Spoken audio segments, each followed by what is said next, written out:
Okay, this will be our topic today. It's about power. How we use power in our everyday language is different from how it is really defined in physics.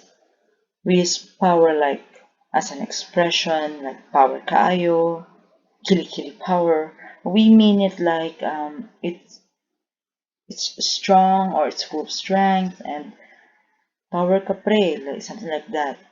We use that every day, and we do mean power like you're very you're good at it, something like that.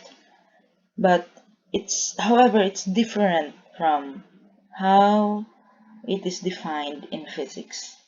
Now let's talk about power. Power is energy per unit time.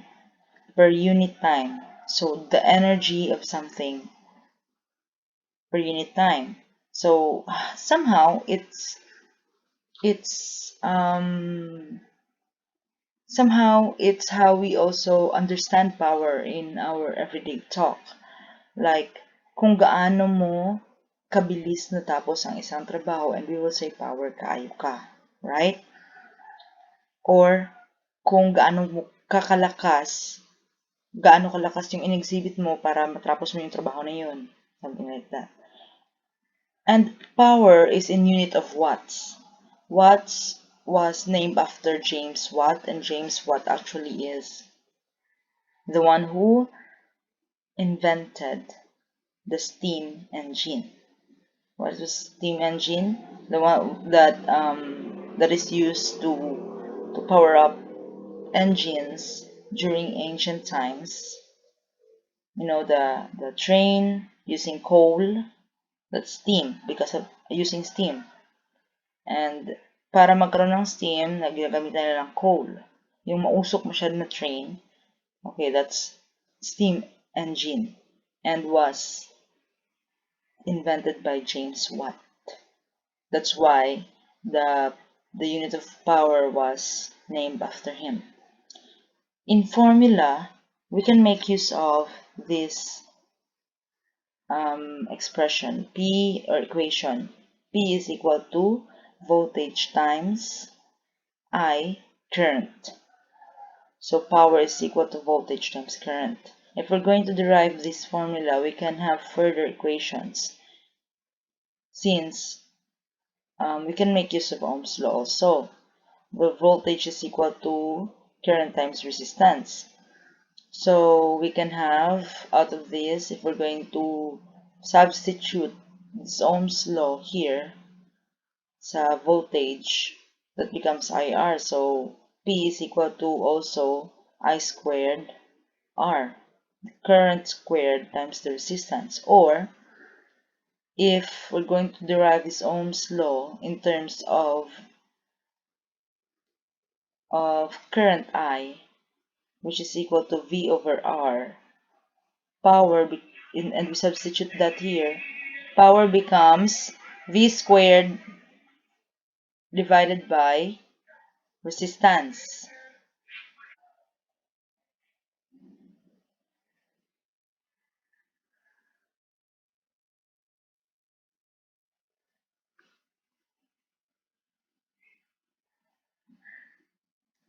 So power now has three formulas: VI in terms of voltage and current, or I and resistance, current and resistance, and V and resistance, the voltage and resistance. Okay. For example, A. In the circuit, let's calculate the power dissipated by each resistor, the power in each resistor. And B. Let's find the power output of the source and show that it equals the total power dissipated by each resistor, by the resistors. Solution. As you can see in the circuit, we have these three resistances here: 1 ohm, 6 ohm, and 13 ohms.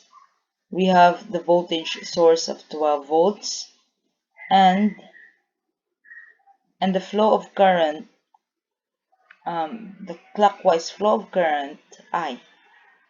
So the direction this arrow here indicates the direction of the current in the circuit. So, yan. Solution. Using Ohm's law, VIR, in terms of I, since we already know the voltage, we can also solve for the total resistance. Since it's just a simple circuit, we can solve for the current flowing in the circuit using Ohm's law. So I is equal to V over the total resistance, where total resistance is known to be 20 ohms. So voltage is 12 volts divided by 20. That is equal to 0.6 ampere. So our I is 0.6 ampere. Now for letter B, not yet, for letter A, we solve for the power dissipated by each resistor. So alam natin yung current, now we can solve for the power in each resistor. P1, power 1, let's assume that our first resistance is here, second, here, and third. Power 1 is equal to I squared R1. So I is 0.6 squared times 1 ohm. That is equal to 0.36 watts. Power P2, or the second power of the second resistor, is equal to I squared R2, 0.6 squared times 6 ohms. So that's 2.16 watts. And P3, the power in the third resistance, is I squared times R3, 0.6 squared times 13 ohms. And it's 4.68 watts. For letter B, we are to solve for the power output of the source and show that it equals the total power dissipated by the resistors. Using the formula for the power in terms of voltage and current, we can solve for the total power in the circuit. So 12 volts times the 0.6 ampere, and that's 7.2 watts. If we're going to total the power 1, power 2, and power 3 in the three resistances, that must equal to 7.2 watts. So 0.36 plus 2.16 plus 4.68 watts is equal to 7.2 watts, which is also equal to the total power in the circuit. Okay, that's it. Electromotive force. What is electromotive force? Devices such as, or EMF, devices such as a battery or an electric generator transforms one type of energy into electric energy and is called source of EMF or electromotive force. The term electromotive force here is a misnomer actually, since it does not refer to a force that is measured in newtons. We know what is force, right? It is measured in newtons. There are different kinds of force, but this time, this electromotive force or EMF is not the force that we know. So to avoid confusion, it is preferably to use the abbreviation EMF, because this EMF or electromotive force is more of the energy, more on energy, not about force. That's why it's a misnomer. So let's use EMF instead. EMF is the potential difference. We know what is potential difference. It's the voltage. And voltage is defined by energy. That is why. It's the potential difference of a source when no current is flowing. That's why volts are used as units of EMF. For example, if you start a car with the headlights on, you may notice the headlights dim. This happens because the starter draws a large current and the battery voltage drops as a result. Therefore, battery itself has some resistance, very little, that we can almost cannot observe it all the time. Internal resistance, it is the resistance of the battery. Of course, the smaller the internal resistance for a given EMF, the more current and more power the source can supply. Terminal voltage, voltage output that is measured across device terminals. So it's called terminal voltage. Now let's move on to Kirchhoff's rules. Kirchhoff's rules was named after the German inventor Gustav Robert Kirchhoff. Rule number 1, junction rule. So we have two rules here in Kirchhoff's rules. Rule number 1 is the junction rule, or KCL. KCL stands for Kirchhoff's current law.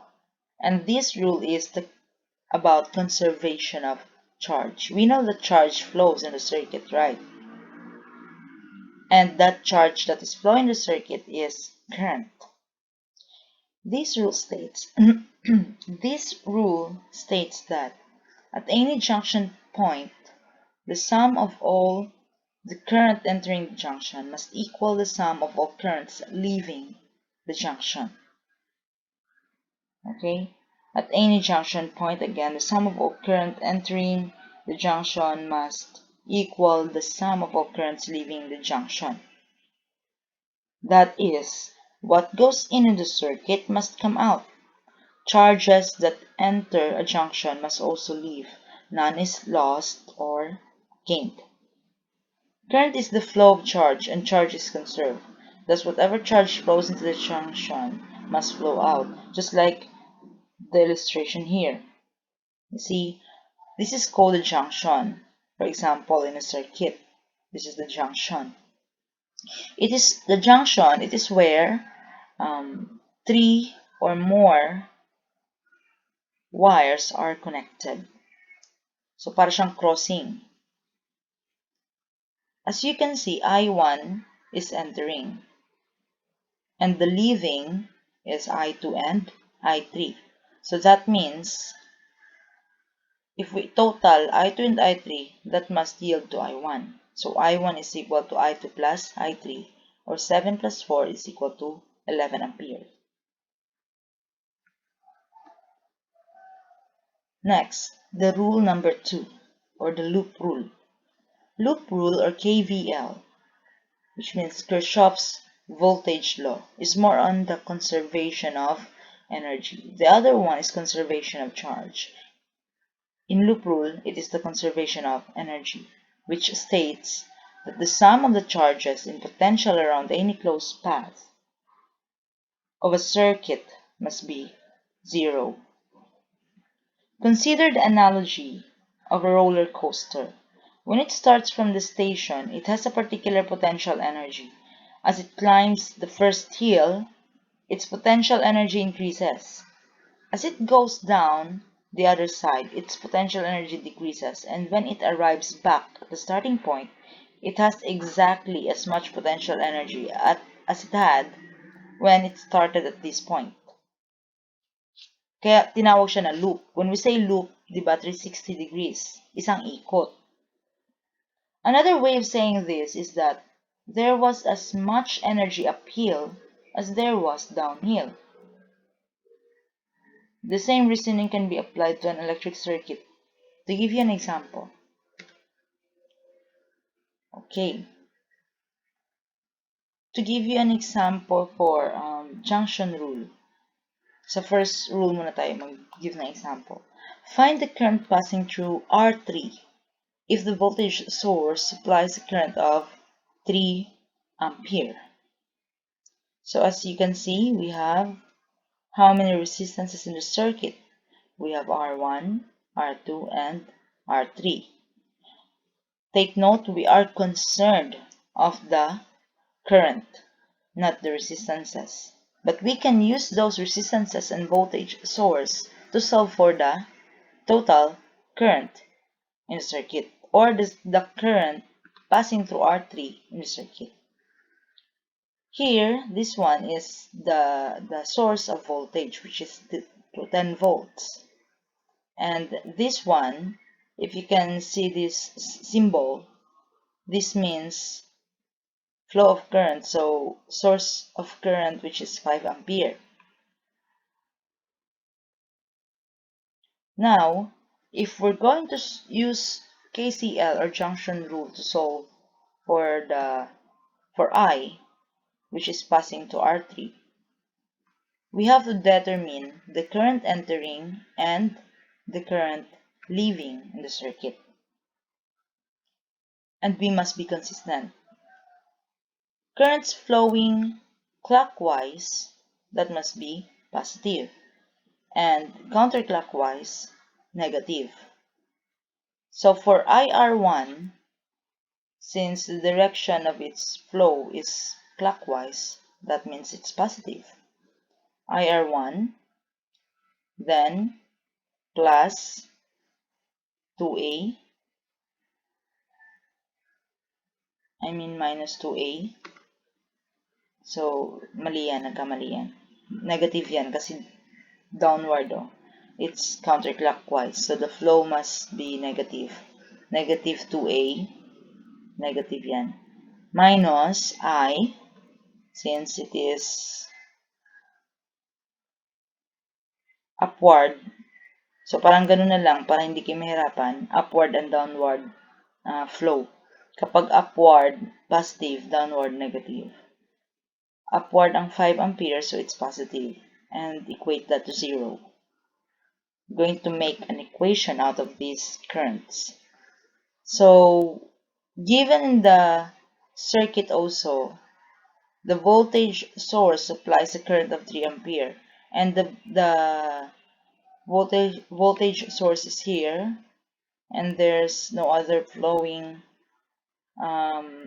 current here other than IR1. So IR1 is equal to 3 amperes. Minus 2 ampere minus I plus 5 is equal to 0.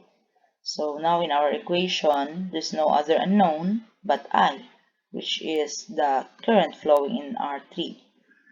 So solving for I, let's transpose I on the other side of the circuit.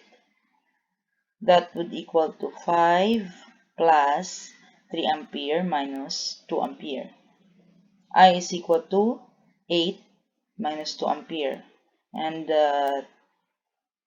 I here is equal to 6 amperes. So 6 ampere ang dumadaan or dumadaloy dito sa R3. Okay, another example. Another example for loop rule. KVL. In the circuit, find Vx and Ix. Where's Vx and Ix?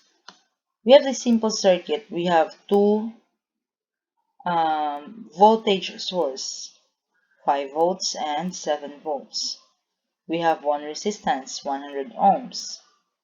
And this Vx, that means the voltage passing through the 100 ohm resistor. And Ix, the current in the circuit. And its direction is clockwise. So the same with KCL. You're going to make an equation of the current entering and leaving in the circuit.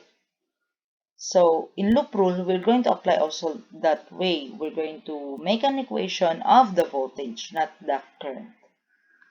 So we have to start with 5 volts. Since the direction of the current is towards clockwise, the first terminal na papasukin niya is the negative of the voltage. The negative terminal of the voltage. So, yan yung susundin natin. Kung ano yung una niyang masugatan, kumbaga, diri sa iyang positive and negative terminals, kato ang iyang sign. So, negative 5 volts minus 7 volts. Since plus man una diri ang nasugatan, plus Vx is equal to 0 since we have only 3. So to solve for Vx, we have to transpose these two voltages, 5 and 7 on the other side. On the right-hand side of the equation, Vx becomes 12 volts. So that's Vx. Now, We can use Ohm's law since we already know what is Vx. Ix is equal to Vx over the 100 ohm resistor. That is equal to 12 divide 100. Since Vx is 12 volts, 100 is equal to 120 milliamperes. Or 120 milliamps of current is flowing in the circuit. Okay? For our last topic here, devices measuring currents and voltage. What are the devices we use? We in ancient times, not really ancient, parang too old kasi yung ancient na word, no? Nakaraan lang. Parang ganun. Yung makalumang teknolohiya. Just to measure voltage, they're using voltmeters. And this is how it looks. Malaki, di ba? Medyo malaki, mabigat. Yan, ang dami-daming kailangan mo matutunan, tingnan, para malaman mo kung ano yung measurement. Ammeters, this is also what they use to solve for or to measure current. O yan, the same with voltmeter. Analog pa. When we say analog, yung manual mong titingnan dyan.